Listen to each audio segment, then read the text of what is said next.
Colts hosting the Texans, and the Texans are now 2.5-point favorites. The over-under is at 48.5. The Texans are minus 136 on the money line, and the Colts are plus 116. Now, these are the pre-kickoff lines. They're going to change the closer we get to kickoff next week. And when I wrote these lines down earlier this morning, the Texans were only 1.5-point favorites. So, how the mighty have risen.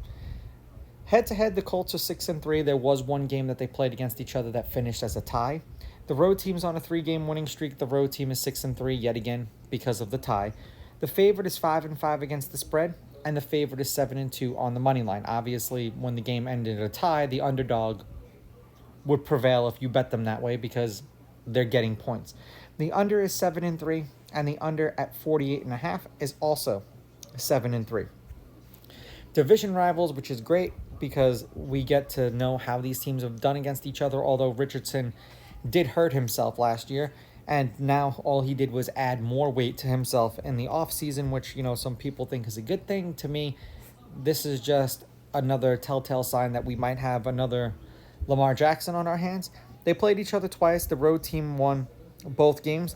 The Texans won the second game 23-19 in Indianapolis, and the Colts won 31-20, and that was earlier in September, and I believe Richardson played in that game.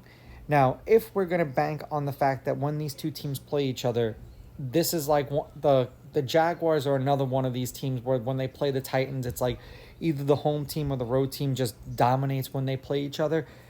Division rivals, things like this happen where it's kooky and it's strange, but it just happens. I'll take the Colts with the money line.